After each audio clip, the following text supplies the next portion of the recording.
A mechanical man will be more than that. More than just a hired hand. Can't you see what this will mean to the world? He'll relieve men from dangerous jobs in all lines of hazardous work. There'll be no more deaths from cave-ins and mines. No losses from construction men falling to their deaths from skyscrapers. He'll take his place in these and many other positions where men lose their lives daily. Why, carefully directed, he'll be the greatest insurance to world peace that has yet been thought of. No. I haven't invented this man to be used as a handyman around the house. Of course, I didn't mean that. No, Madge. The mechanical man will be the answer to our future national security. I'll build thousands of them. Can you see an aggressive country attacking any country which has an army of steel men who can't be killed? But, Dr. Morton, I thought you were interested in this purely from the scientific point of view. And I am. But if I can give the world more, I'll not stop there. Now, Frank, don't get excited. Believe me, my friends, I am not unduly excited. But the prospect of what we are about to create here is tremendous. I can't help being carried away. Why don't you try 'em out, Pop? You're right, Barry. I won't let myself get carried away until we see if we really do have a mechanical man who can do all these things. You mean you're going to do it now? Yes, now. Could I help you, Uncle Frank? What could you do?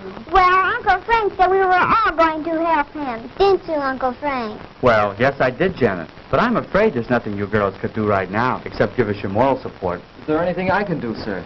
Yes, James. Would you connect that line for me? The one over there on the other side of the bench. Right.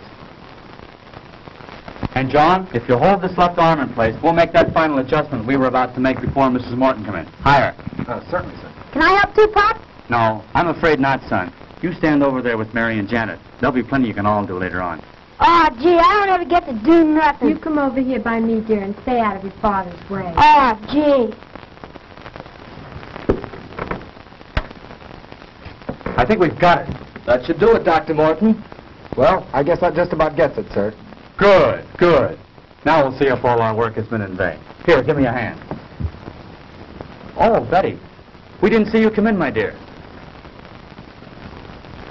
Darling, you look so pale. I'm all right, Jim.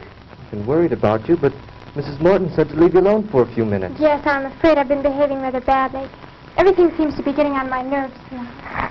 Well, everything will be all right now, Betty. I'm glad you're here. We're just about to prove our experiment. Dad can make them walk, Betty. That's fine, Barry. I'll be with you in a moment, dear. Please go on. Don't let me interrupt your work. Come over here by me, dear. All right.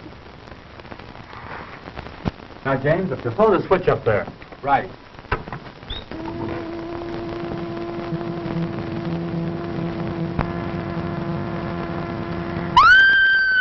Quick, James, the switch.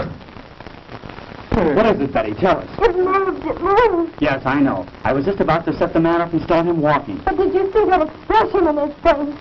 No. No, I don't know what you're talking about. There's no expression in his face, Betty. He's just a mechanical man. But he looked at me. I swear he was staring at me. There now, dear. You're all upset again. Come with me. Oh, I'm sorry, but I... Better take her upstairs, Madge. Give her a sedative. I will, Frank. Come with me, dear. All right. Shall I come along? No, James. I think it's better if we go alone.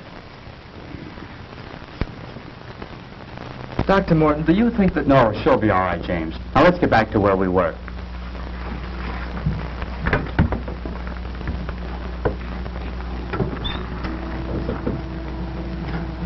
Hey, Pop, he moved. I believe it's working, Dr. Morton. Oh, Frank, he does move. He does. Mary, let go of my arm. You're pinching me. Isn't it wonderful? He moved. He really moved.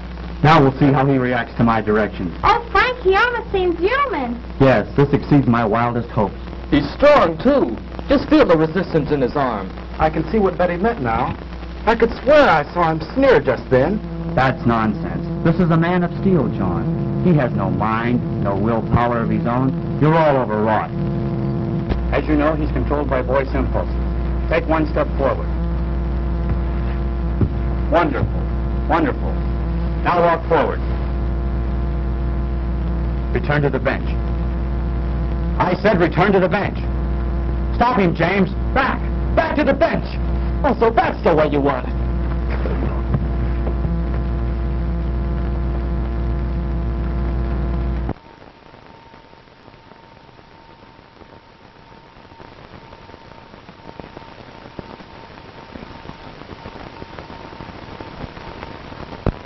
How is he? Just seems to have had the wind knocked out of him.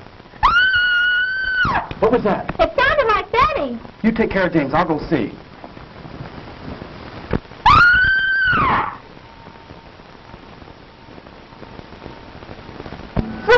Frank! Madge, what is it? Oh, it was terrible, terrible. The mechanical man. What about him, Mrs. Morton? He came into the room where Betty was resting. Go on. And he scooped her up in his arms and he carried her off. I came running down here as fast as I could. Come on, John. We've got to stop that thing. Yes, sir. Oh.